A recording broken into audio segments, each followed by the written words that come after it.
together, but only after so nearly coming apart.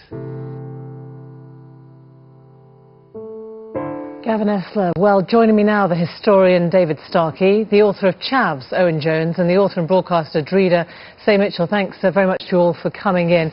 Do you think this has been a profound cultural shift this week, David Starkey? Not this week. And whether this week is a huge incident, I'm sorry, I'm a historian, will only know in the future. Only the outcome will determine. But I think what this week has shown is that profound changes have happened. There are two things about these riots. The first is, in one sense, they're completely superficial. Somebody brilliantly put it there, it's shopping with violence. It's merely extended commercialism. I think, for me, the key image was the woman coolly trying on a pair of trainers outside a looted shop. So that's one aspect of it. The other, though, I think there has been a profound cultural change. I've just been rereading Enoch Powell, The Rivers of Blood speech. His prophecy was absolutely right in one sense. The Tiber didn't foam with blood, but flames lambent wrapped round Tottenham and wrapped round Clapham. But it wasn't intercommunal violence. This is where he was completely wrong. What's happened is that a substantial section of the Chavs that you wrote about have become black. The whites have become black. A particular sort of violent, destructive, nihilistic gangster culture has become the fashion. And black and white, boy and girl, operate in this language together.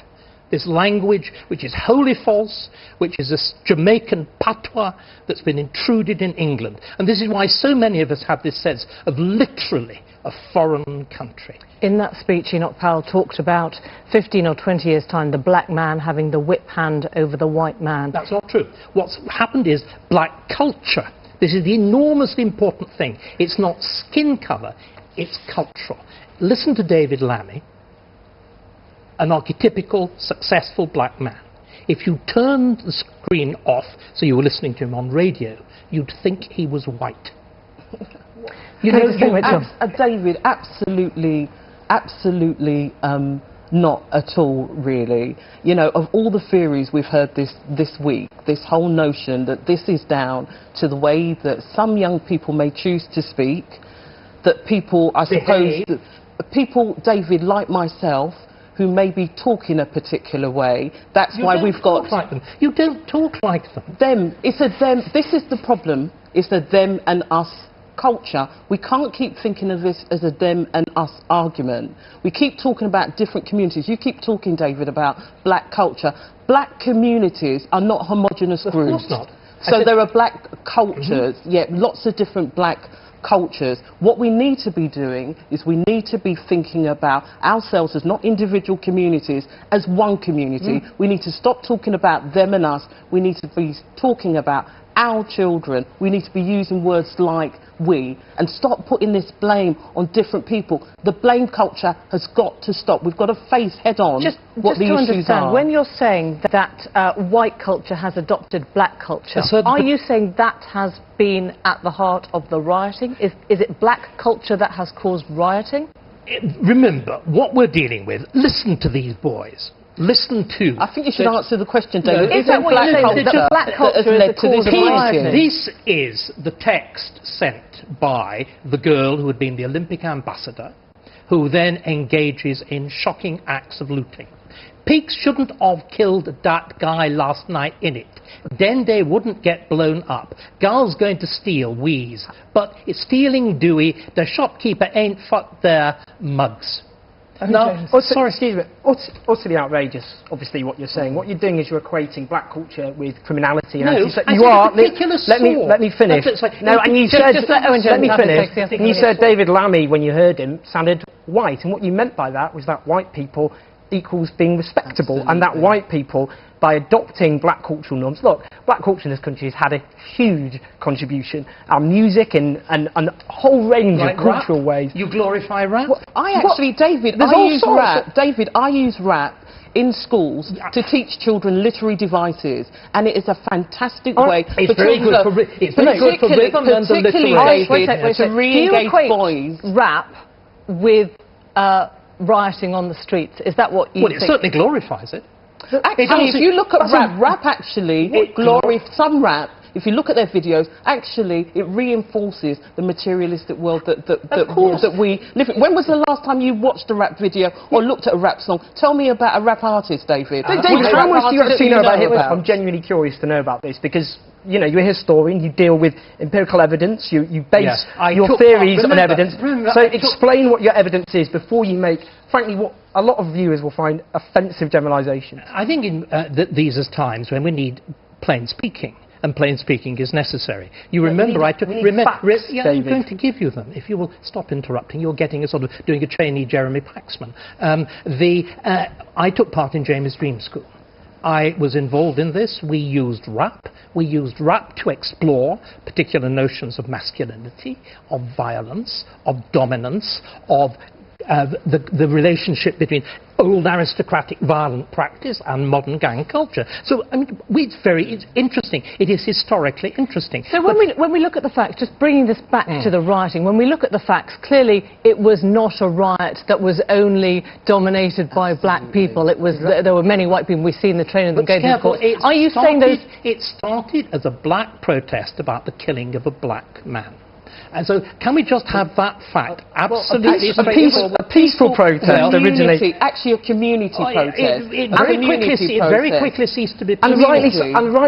We've got to understand, in Tottenham in particular, okay, where, look, in this country, black people are 30 times more likely to be stopped and searched. In Tottenham, 1 in 2 people... Let me finish. 80% of gun crime is black. 1 in 2 people, and 1 in 2 kids in Tottenham grow up in poverty. I know. And there's a sense of harassment by the police. And this is just the latest, let's not forget, in an example of a civilian killed in very dubious circumstances. And what the IPCC originally came up with, that they'd fired... I'll tell you, is it any wonder that... slightly, because David Cameron, interestingly enough, said this wasn't about race at all. He thinks it's about crime. No, he said crime, actually.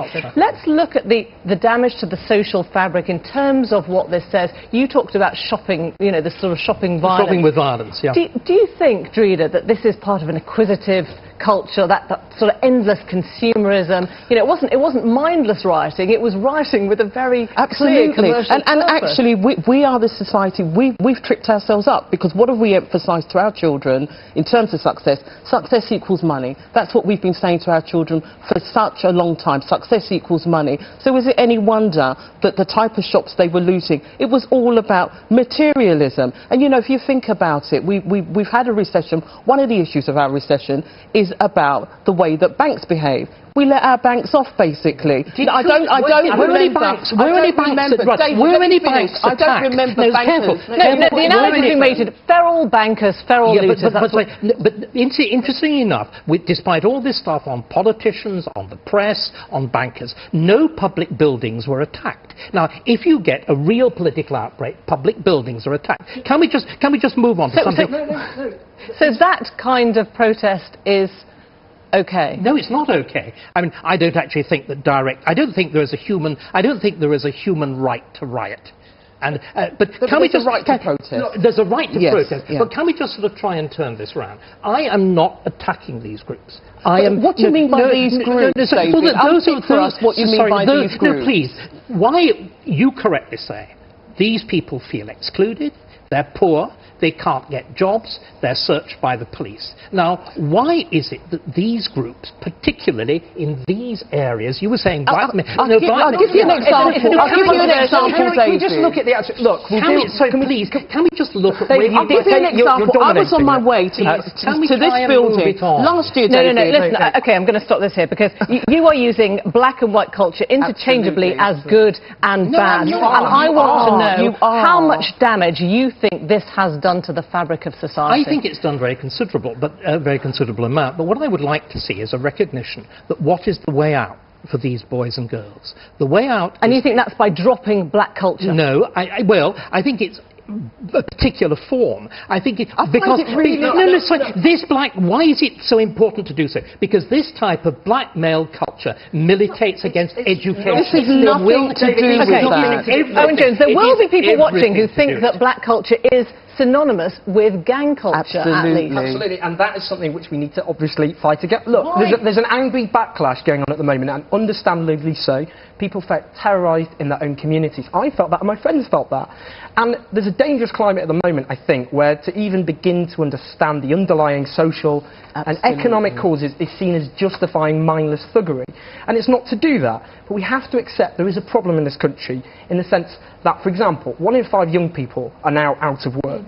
If we're looking actually at black men in this country, young black men, it's half of all young black men. Now, if you just have a tiny proportion of people who feel they have no future, that they have no legitimate future ahead of them, just a tiny proportion take to the streets in the way that happened this week in the most tragic of ways, then that is enough to cause chaos on the streets. And unless we solve that, this will happen again and again. Thank you all very much indeed. We've run out of time, but thanks very much for coming in.